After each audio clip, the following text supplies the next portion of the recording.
ಸತ್ಯ ಮನೆಯಿಂದ ಒಂದು ಹೆಜ್ಜೆ ಹೊರಗಿಡೋಷ್ಟ್ರಲ್ಲಿ ಸುಳ್ಳು ಊರ್ ತುಂಬಾ ಓಡಾಡಿ ಜನರನ್ನೆಲ್ಲ ನಂಬಿಸಿತ್ತಂತೆ. ಹಾಗಾಗಿದೆ ಇವತ್ತು ನಮ್ಮ ಪರಿಸ್ಥಿತಿ. ಕಳೆದ ಒಂದೂವರೆ ತಿಂಗಳಿಂದ ಬಹಳಷ್ಟು ವಿಷಯಗಳು ನಡೀತು. ನನ್ ಮೇಲೆ ಇಲ್ದೆ ಸಲ್ದೆ ಇರುವಂತಹ ಬಹಳಷ್ಟು ಅಲಿಗೇಷನ್ಸ್ ಬಂದ್ವು. ಸಪೋರ್ಟ್ ಮಾಡ್ತಿದ್ದಂತಹ ಜನ ಕಡಿಮೆ ಆದ್ರು, ಜೊತೆಲಿದ್ದವರು ಉಲ್ಟಾ ಹೊಡೆದ್ರು. ತುಂಬಾ ಏನೇನೋ ನಡೀತು. ಸೊ ಅದ್ರ ಬಗ್ಗೆನೆ ನಿಮ್ಗೊಂದು ಕ್ಲಾರಿಟಿ ಕೊಡೋಣ ಅಂತ ಈ ವಿಡಿಯೋ ಮಾಡ್ತಾ ಇದ್ದೀನಿ. ಅಂಡ್ ನನ್ ಮನ್ಸಲ್ಲೂ ಒಂದ್ ಸ್ವಲ್ಪ ಬೇಜಾರಿದೆ, ಅದನ್ನು ನಿಮ್ ಹತ್ರ ಶೇರ್ ಮಾಡ್ಕೋಬೇಕು ಅಂತ ಇತ್ತು. ಸೊ ಹಾಗಾಗಿ ಈ ವಿಡಿಯೋ ಮಾಡ್ತಾ ಇದ್ದೀನಿ. ಇದ್ರದ್ದು ಆಡಿಯೋ ಕ್ವಾಲಿಟಿ, ವಿಡಿಯೋ ಕ್ವಾಲಿಟಿ ಸ್ವಲ್ಪ ಲೋ ಇರುತ್ತೆ, ಅಡ್ಜಸ್ಟ್ ಮಾಡ್ಕೊಳ್ಳಿ. ಮೊದಲನೇದಾಗಿ ನನ್ ಮೇಲೆ ಬರ್ತಾ ಇರುವಂತಹ one of the biggest allegation ಏನು ಅಂದ್ರೆ, ನನ್ಗೆ ಯಾವ್ದೋ ಗ್ರೂಪ್ ಇಂದೆಲ್ಲ ಹಣ ಬಂದಿದೆ ಅಂತೆ, ಇಸ್ಲಾಮಿಕ್ ಕಂಟ್ರೀಸ್ ಇಂದೆಲ್ಲ ಫಂಡ್ ಬಂದಿದೆ ಅಂತೆ, ಲಕ್ಷಾಂತರ ರೂಪಾಯಿ ಬಂದಿದೆ ಅಂತೆ, ಕೋಟ್ಯಾಂತರ ರೂಪಾಯಿ ಬಂದಿದೆ ಅಂತೆ. ಹಾಗಾಗಿ ನಾನು ವಿಡಿಯೋ ಮಾಡ್ತಿದ್ದೀನಿ ಅಂತ. Because I am A Muslim. ಇವತ್ತು ನನ್ ಮೇಲೆ ಈ ತರ ಎಲ್ಲ ಅಲಿಗೇಷನ್ಸ್ ನ ಹಾಕ್ತಾ ಇದಾರೆ. ಅಂಡ್ ಈ ಅಲಿಗೇಷನ್ಸ್ ಏನು ಹೊಸದಲ್ಲ. ನಾನು ಸೌಜನ್ಯ ಪರ ಮಾಡಿದಂತಹ ಮೊದಲನೇ ವಿಡಿಯೋ ಇಂದ ಇದನ್ನೆಲ್ಲ ನಾನು ಕೇಳ್ತಾನೆ ಇದ್ದೀನಿ. ಸೊ ಅವತ್ತು ಹೇಳಿದ್ದೆ, ಇವತ್ತು ಹೇಳ್ತೀನಿ, ನನ್ಗೆ ಯಾವುದೇ ರೀತಿ ಫಂಡ್ ಬಂದಿಲ್ಲ. ಆ ತರ ಏನಾದ್ರೂ ದುಡ್ಡಿಸ್ಕೊಂಡು ನಾನು ವಿಡಿಯೋ ಮಾಡಿದ್ದೆ ಆಗಿದ್ರೆ ತನಿಖೆಯಲ್ಲಿ ಇಷ್ಟೊತ್ತಿಗೆ ಹೊರಗೆ ಬಂದಿರೋದಲ್ವಾ. ಪೊಲೀಸ್ ಅವ್ರ ಹತ್ರ ನನ್ನ ಆಧಾರ್ ಕಾರ್ಡ್ ಇಂದ ಹಿಡಿದು ಡ್ರೈವಿಂಗ್ ಲೈಸೆನ್ಸ್, ಪ್ಯಾನ್ ಕಾರ್ಡ್, ನಾನು ಓದಿರುವಂತಹ ಸ್ಕೂಲ್ ಡೀಟೇಲ್ಸ್, ನನ್ನ ಹತ್ರ ಇರುವಂತಹ ಕಾರ್ದು RC card, bike the RC card, ಮನೆನ ಲೀಸ್ ಅಗ್ರಿಮೆಂಟ್, ಬ್ಯಾಂಕ್ ಪಾಸ್ಬುಕ್ ಪ್ರತಿ ಒಂದು ಕೊಟ್ಟಿದ್ದೀನಿ. ಬೇಕಿದ್ರೆ ನೋಡಿ, ನನ್ನ ಹತ್ರ ಟೋಟಲ್ 2 ಬ್ಯಾಂಕ್ ಅಕೌಂಟ್ಸ್ ಇವೆ. ಇದು ಒಂದು ಬ್ಯಾಂಕ್ ಅಕೌಂಟ್ ನ 1 ಇಯರ್ ನ ಬ್ಯಾಂಕ್ ಸ್ಟೇಟ್ಮೆಂಟ್. ಇದನ್ನ ಈಗ ಆಲ್ರೆಡಿ ನಾನು ಸಂಬಂಧಪಟ್ಟ ಅಧಿಕಾರಿಗಳಿಗೆ ಕೊಟ್ಟಿದ್ದೀನಿ. ಅಂಡ್ ಇನ್ನೊಂದು ಬ್ಯಾಂಕ್ ಅಕೌಂಟ್ ನ ಸ್ಟೇಟ್ಮೆಂಟ್ ಸಹ ಇಲ್ಲೇ ಇದೆ. ಇದನ್ನು ಕೂಡ ಈಗ ಆಲ್ರೆಡಿ ನಾನು ಸಂಬಂಧಪಟ್ಟ ಅಧಿಕಾರಿಗಳಿಗೆ ಸಬ್ಮಿಟ್ ಮಾಡಿದೀನಿ. ತನಿಖೆ ನಡೀತಾ ಇದೆ. ತನಿಖೆ ಮಾಡ್ಲಿ ಅಲ್ಲ, ನಮ್ ಮನ್ಸಾಕ್ಷಿಗೆ ಗೊತ್ತು, ನನಗ್ ಗೊತ್ತು ನಾನೇನು ತಪ್ಪು ಮಾಡಿಲ್ಲ ಅಂತ. ನೋಡಿ, ಆಸ್ ಎ ಕಂಟೆಂಟ್ ಕ್ರಿಯೇಟರ್ ಸ್ವಲ್ಪ ಸೈಡ್ ಇನ್ಕಮ್ ಗೋಸ್ಕರ app promotion, brand promotion, insurance promotion ಈ ತರ ಒಂದು ಮಾಡಿರ್ತೀನಿ ಹೊರತು ಒಂದು ಹುಡುಗಿ ಗ್ಯಾಂಗ್ ಆಗಿ ಸತ್ ಹೋಗಿರೋದನ್ನ ಪವಿತ್ರವಾದ ಸಾವು ಅಂತ ಹೇಳೋಷ್ಟು ಕೀಳ್ಮಟ್ಟಕ್ಕಂತೂ ನಾನು ಹೋಗಿಲ್ಲ, ಹೋಗೋದು ಇಲ್ಲ. ಅಂಡ್ ಇನ್ನೊಂದು, ಒಬ್ಬ ಪೆಂಗ್ ನನ್ ಮಗ ಹೇಳ್ತಾನೆ, ಅವನ್ಗೆ 2 ನಿಮಿಷದ AI ವಿಡಿಯೋ ಮಾಡೋದಕ್ಕೆ 30,000 ಖರ್ಚಾಯ್ತಂತ. ಸೊ ಆ ಲೆಕ್ಕದಲ್ಲಿ ನಂದು 23 ನಿಮಿಷದ ವಿಡಿಯೋ ಮಾಡೋದಕ್ಕೆ 5 ಲಕ್ಷಕ್ಕಿಂತ ಜಾಸ್ತಿ ಖರ್ಚಾಗಿರುತ್ತಂತ. ಅಲ್ಲ, ಹತ್ತತ್ರ 3,000 ಮಿಡ್ ಜರ್ನಿದು ಸಬ್ಸ್ಕ್ರಿಪ್ಷನ್, ಅದ್ರ ಜೊತೆಗೆ 2-2.5 ಸಾವಿರದ್ದು ಕ್ಲಿಂಗ್ AI ಸಬ್ಸ್ಕ್ರಿಪ್ಷನ್, ಅಂಡ್ ಅದ್ರ ಜೊತೆಗೆ 2,000 ಚಾಟ್ GPT ಸಬ್ಸ್ಕ್ರಿಪ್ಷನ್. ಟೋಟಲ್ ಕೂಡಿದ್ರೆ 8,000 ಆಗಲ್ಲ. ತಲೆ ಇರೋರು ಟೆಕ್ನಾಲಜಿನ ಯೂಸ್ ಮಾಡ್ಕೊಂಡು 23 ನಿಮಿಷದ್ದು ವಿಡಿಯೋ ಮಾಡ್ತಾರೆ, ಇಲ್ಲ ಬೇಕಂದ್ರೆ 2 ಅವರ್ದು ಮೂವಿನೂ ಮಾಡಬಹುದು. ತಲೆ ಇಲ್ದೆ ಇರೋ ಪೆಂಗ್ ನನ್ ಮಕ್ಳಿಗೆನೆ 2 ನಿಮಿಷದ ವಿಡಿಯೋಗೆ 30,000 ಖರ್ಚಾಗೋದು. ಸೊ ನನ್ನ ಅಗೇನ್ಸ್ಟ್ ವಿಡಿಯೋ ಮಾಡ್ಲಿಕ್ಕೆ ಅವ್ರಿಗ 30,000 ಎಲ್ಲಿಂದ ಬಂತು ಅಂತ ಯಾರು ಪ್ರಶ್ನೆ ಮಾಡಲ್ಲ. ಆದ್ರೆ ನಮ್ ನಿಸ್ವಾರ್ಥ ಕೆಲ್ಸನೇ ಪ್ರತಿಯೊಬ್ರು ಪ್ರಶ್ನೆ ಮಾಡೋದು. ಇನ್ನು AI ವಿಡಿಯೋ ಮಾಡಿ ಸುಳ್ಳುನ ಹರಿಬಿಟ್ಟ, ಇವನ ಹತ್ರ ಯಾವ್ದೇ ಆಧಾರ ಇಲ್ದೆ ವಿಡಿಯೋ ಮಾಡಿದಾನೆ, ಅದು ಇದು ಅಂತ ಏನೇನೋ ಮಾತಾಡ್ತಾ ಇದ್ರು. ನೋಡಿ, ನೀವೀಗ ಆಲ್ರೆಡಿ ಸೋಷಿಯಲ್ ಮೀಡಿಯಾದಲ್ಲಿ ಭೀಮನ ಇಂಟರ್ವ್ಯೂ ಮಾಡಿರುವಂತಹ ಕ್ಲಿಪ್ಸ್ ನ ನೋಡಿರ್ತೀರಾ. ಸೊ ಆ ಒಂದು ಇಂಟರ್ವ್ಯೂ ಅಲ್ಲಿ ಏನೇನೆಲ್ಲ ಹೇಳಿದ್ನೋ ಅದನ್ನೇ ಆಧಾರ ಇಟ್ಕೊಂಡು ನಾನು ವಿಡಿಯೋ ಮಾಡಿದ್ದು. ಅಷ್ಟೇ ಅಲ್ಲ, ಕ್ರಾಸ್ ವೆರಿಫೈ ಮಾಡ್ಕೊಳ್ಳಿಕ್ಕೆ ನಾನು ಅದೇ ಊರಿನ ಜನರ ಹತ್ರ ಸೀಕ್ರೆಟ್ ಆಗಿ ವಿಚಾರಿಸ್ತೀನಿ. ಅದಾದ್ಮೇಲೆ ನಾನು ಅದ್ರ ಬಗ್ಗೆ ವಿಡಿಯೋ ಮಾಡಿ ಹಾಕಿರೋದು. ಆದ್ರೆ ಇಲ್ಲಿ ಯಾರಿಗೂ ಈ ಬ್ಯಾಕ್ ಗ್ರೌಂಡ್ ವರ್ಕ್ ಬಗ್ಗೆ ಗೊತ್ತೇ ಇಲ್ಲ, ಕಾಸ್ ನಾನು ಅದನ್ನ ಹೇಳ್ಕೊಂಡೇ ಇಲ್ಲ. ಇನ್ನು ಆ ಅನನ್ಯ ಭಟ್ ಕೇಸ್ ಬಗ್ಗೆ ಹೇಳ್ಬೇಕು ಅಂದ್ರೆ, ನೋಡಿ,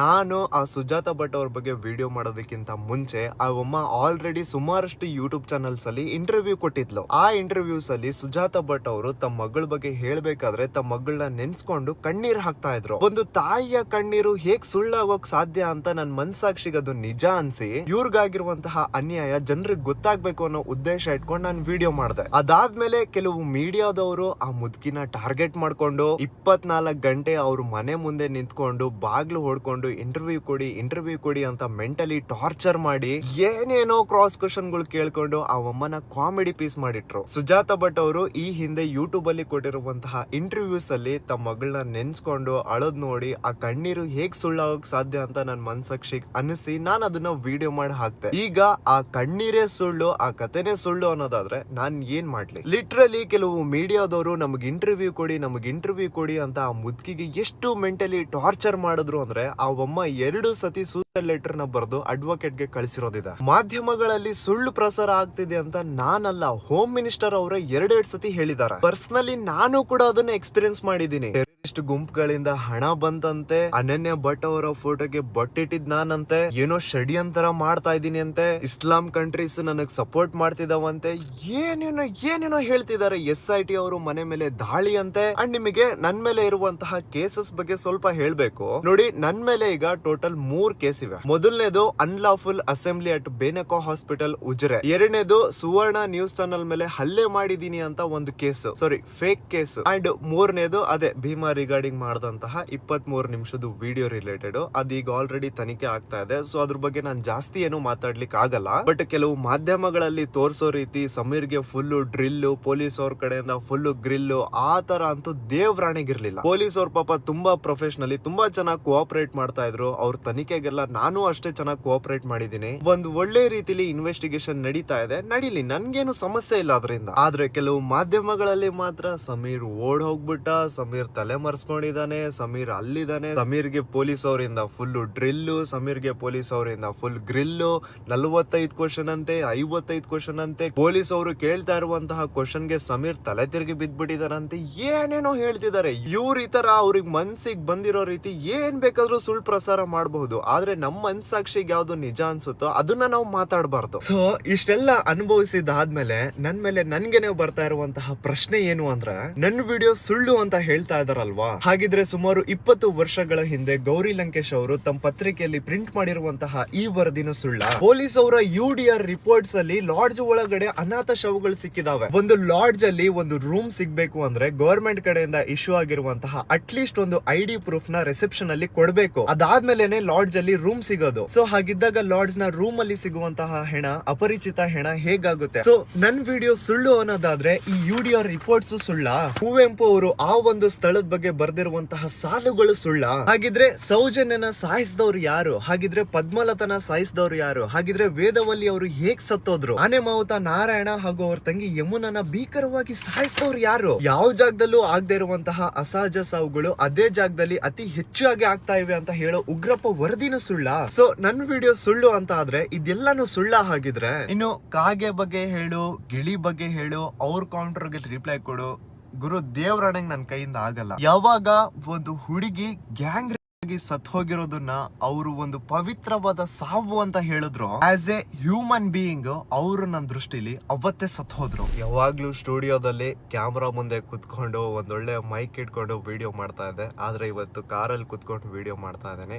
ಹಾನೆಸ್ಟ್ಲಿ ಇರೋ ರೀಸನ್ ಇದ್ದಂಗೆ ಹೇಳ್ಬಿಡ್ತೀನಿ, ಮನೆ ಇಲ್ಲ ಇವತ್ ನನ್ಗೆ. ಯಾವ್ದೋ ಒಂದು ಪುಟ್ಟು ಬಾಡಿಗೆ ಮನೇಲಿ ಇದ್ವಿ, ಪೊಲೀಸ್ ಅವರು ತನಿಖೆಗೆ ಅಂತ ಮನೆಗ್ ಬಂದ್ರು. ಆದ್ರೆ ಕೆಲವು ಮೀಡಿಯಾದವರು ಪೊಲೀಸ್ ಅವ್ರು ಮನೆಗ್ ಬಂದಿರೋದನ್ನೇ ತುಂಬಾ ಕೆಟ್ಟದಾಗಿ ಬಿಂಬಿಸಿ ಮನೆನೆಲ್ಲಾ ತೋರಿಸಿ ಏನೇನೋ ಸ್ಟೇಟ್ಮೆಂಟ್ಸ್ ಕೊಟ್ರು. ಅದನ್ನೆಲ್ಲಾ ಮನೆ ಓನರ್ ನೋಡಿ ಅವ್ರಿಗೂ ಪಾಪ ಗಾಬರಿಯಾಗಿ ಇವತ್ತು ಮನೆ ಬಿಡಿಸಿದಾರೆ. ಬೇರೆ ಎಲ್ಲೂ ಯಾರು ಬಾಡಿಗೆ ಮನೆ ಕೊಡ್ತಾ ಇಲ್ಲ. ಸಮೀರ್ MD ಅಂತ ಹೆಸರು ಹೇಳಿದ ತಕ್ಷಣ ಹೆದರ್ಕೊಂತಾ ಇದಾರೆ. ನಾನೇನೋ ಮಾಡಿದೀನಿ, ನಾನೇನೋ ಮರ್ಡರ್ ಮಾಡಿದೀನಿ ಅನ್ನೋ ರೀತಿ ರಿಯಾಕ್ಟ್ ಮಾಡ್ತಿದಾರೆ. 1 ಮಂತ್ ಇಂದ ನಾನು ನನ್ನ ತಾಯಿ 2 ದಿನ ಅಲ್ಲಿ 2 ದಿನ ಇಲ್ಲಿ ಅಂತ ಅಲ್ದಾಡ್ತಾ ಇದೀವಿ. ಇದನ್ನೆಲ್ಲ ನಾನು ನಿಮಗೆ ಹೇಳ್ತಾ ಇರೋದು ನಿಮ್ಮಿಂದ ಏನೋ ಸಿಂಪತಿ ಪಡ್ಕೊಳ್ಳಿಕ್ಕಲ್ಲ, ಇರೋ ಸತ್ಯನೇ ಹೇಳ್ತಾ ಇದ್ದೀನಿ. ಸೊ ನಿಮ್ಗೂ ಅರ್ಥ ಆಗ್ಲಿ ಈ ದೇಶದಲ್ಲಿ ಸಿಚುವೇಶನ್ ಹಿಂಗಿದೆ. ಇಲ್ಲಿ ನೀವ್ ಏನಾದ್ರೂ ಸ್ವಲ್ಪ ಗಟ್ಟಿಯಾಗಿ ನ್ಯಾಯದ ಪರ ನಿಂತ್ರೆ, ಸತ್ಯದ ಪರ ಧ್ವನಿ ಎತ್ತಿದ್ರೆ ನಾಳೆ ನಿಮ್ಗೂನು ಇದೇ ಸಿಚುವೇಶನ್ ಬರೋದು. ಸೊ ನನ್ನನ್ನ ನೋಡಿನೇ ಒಂದು ಪಾಠ ಕಲ್ತ್ಕೊಳ್ಳಿ. ಆದ್ರೆ ಒಂದಂತೂ ನಿಜ, ನನ್ ಮನ್ಸಾಕ್ಷಿಗೆ ನನಗ್ ನೆಮ್ಮದಿ ಇದೆ. ನಾನು ಸತ್ಯದ ಪರ ನ್ಯಾಯದ ಪರ ಧ್ವನಿ ಎತ್ತಿದೆ ಒಂದು ಹೋರಾಟದ ಭಾಗ ಆಗಿದ್ದೆ ಅಂತ ನನಗ್ ಪ್ರೌಡ್ ಇದೆ. ಅಲ್ಲಿ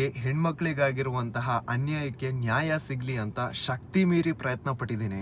SIT ನೇಮಕ ಆದಾಗ್ಲೇ ನಮ್ದು ಅರ್ಧ ಕೆಲ್ಸ ಮುಗೀತು. ಇನ್ನು ಏನಿದ್ರು ಆ ದೇವ್ರಿದ್ದಾನೆ, SIT ಅವರಿದ್ದಾರೆ. SIT ತನಿಖೆಯಲ್ಲಿ ಸತ್ಯ ಹೊರಗ್ ಬರುತ್ತೆ ಅಂತ ನಂಬಿದೀನಿ. ಸುಮಾರು ಜನ ಇಮೇಲ್ಸ್ ಮಾಡಿ ಬೇರೆ ಬೇರೆ ಸಮಸ್ಯೆಗಳ ಬಗ್ಗೆ ವಿಡಿಯೋ ಮಾಡಿ ಅಂತ ಕೇಳ್ತಾ ಇದ್ರಿ, ಕಂಟೆಂಟ್ ನ ಸಜೆಸ್ಟ್ ಮಾಡ್ತಾ ಇದ್ರಿ, ಇದ್ರ ಬಗ್ಗೆನೂ ವಿಡಿಯೋ ಮಾಡಿ, ಇದ್ರ ಬಗ್ಗೆನೂ ಧ್ವನಿ ಎತ್ತಿ ಅಂತ. ಸೊ ಮೊದ್ಲು ನನ್ ಫ್ಯಾಮಿಲಿದು ನನ್ ಮನೆದು ಸಿಚುವೇಶನ್ ಸೆಟ್ ಆಗ್ಲಿ, ಅದಾದ್ಮೇಲೆ ಕಂಟೆಂಟ್ ಕ್ರಿಯೇಷನ್ ಇದ್ದಿದ್ದೆ. ಸೊ ಇಷ್ಟೆಲ್ಲ ಹೇಳ್ಕೋಬೇಕು ಅಂತ ಇತ್ತು. ಸುಮಾರು ದಿನದಿಂದ ನಿಮ್ಗೇನು ಅಪ್ಡೇಟ್ ಕೊಟ್ಟಿರ್ಲಿಲ್ಲ. ಇನ್ನು ಕೊನೆಯದಾಗಿ ಸೌಜನ್ಯ ಪರ ಹೋರಾಟಗಾರ ಜಯಂತ್ ಅವ್ರ ಬಗ್ಗೆ ನಾನು ಹೇಳ್ಬೇಕು ನೋಡಿ. ಕೆಲವು ಮಾಧ್ಯಮದಲ್ಲಿ ಜಯಂತ್ ಗಾಂಜಾ ಮಾರ್ತಾನೆ, ಜಯಂತ್ ಅವ್ರ ಮನೆಯಲ್ಲಿ ನೀಟಾಗಿ ಹುಡುಕಿದ್ರೆ SIT ಅವರಿಗೆ ಗಾಂಜಾ ಸಿಗುತ್ತೆ ಅಂತ ಏನೇನೋ ಸ್ಟೇಟ್ಮೆಂಟ್ಸ್ ಬರ್ತಾ ಇತ್ತು. ಜಯಂತ್ ಅವ್ರ ಬಗ್ಗೆ ಆನ್ಲೈನ್ ಅಲ್ಲಿ ಎಲ್ಲೂ ಏನು ಜಾಸ್ತಿ ಇಲ್ಲ, ಯಾಕಂದ್ರೆ ಆ ಯಪ್ಪ ತಾನು ಮಾಡಿರುವಂತಹ ಸೋಷಿಯಲ್ ಸೋಷಿಯಲ್ ವರ್ಕ್ಸ್ ನ ಎಲ್ಲೂ ತೋರ್ಸ್ಕೊಂಡಿಲ್ಲ. ಬಟ್ ಅವ್ರು ಬಡವರಿಗೆ ಎಷ್ಟು ಸಹಾಯ ಮಾಡಿದ್ದಾರೆ, ಎಷ್ಟು ಹೋರಾಟಗಳು ಮಾಡಿದ್ದಾರೆ, ಎಷ್ಟು ಕರಪ್ಟ್ ಪೊಲೀಸ್ ಆಫೀಸರ್ಸ್ ನ, ಗವರ್ಮೆಂಟ್ ಅಫಿಷಿಯಲ್ಸ್ ನ ಕೆಲಸದಿಂದ ಕಿತ್ ಹಾಕ್ಸಿದ್ದಾರೆ, ಎಷ್ಟು ಉಪವಾಸ ಸತ್ಯಾಗ್ರಹ ಮಾಡಿದ್ದಾರೆ, ಎಷ್ಟೆಲ್ಲ ಸೋಷಿಯಲ್ ವರ್ಕ್ ಮಾಡಿದ್ದಾರೆ ಅಂತ ಆನ್ಲೈನ್ ಅಲ್ಲಿ ಎಲ್ಲೂ ಇಲ್ಲ. I know him personally. ನೀವು ಏನಾದ್ರೂ ಅವ್ರದ್ದು ನೀತಿ ಸಂಘ ಅಂತ ಇದೆ, ಸೊ ಅದ್ರ ಬಗ್ಗೆ ಸ್ವಲ್ಪ ತಿಳ್ಕೊಳ್ಳಿಕ್ ಟ್ರೈ ಮಾಡಿ. ಅವ್ರು ಏನೇನೆಲ್ಲ ಈ ಹಿಂದೆ ಸೋಷಿಯಲ್ ವರ್ಕ್ಸ್ ಮಾಡಿದ್ದಾರೆ ಅಂತ ನಿಮ್ಗೆ ಐಡಿಯಾ ಬರುತ್ತೆ. ಸೊ ಇಷ್ಟೆಲ್ಲ ನನಗೆ ನನ್ನ ಮನ್ಸಲ್ಲಿತ್ತು, ಇದನ್ನ ಹೇಳ್ಕೋಬೇಕು ಅಂತ ಇತ್ತು, ಹಾಗಾಗಿ ಈ ವಿಡಿಯೋ ಮಾಡಿದೆ. ಸರಿ, ಹಾಗಿದ್ರೆ ನಾನು ನಿಮ್ಮ ದೂತ ಸಮೀರ್ MD ಮತ್ತೆ ಸಿಗ್ತೀನಿ ಇನ್ನೊಂದು ವಿಡಿಯೋದಲ್ಲಿ. ಬಾಯ್ ಬಾಯ್.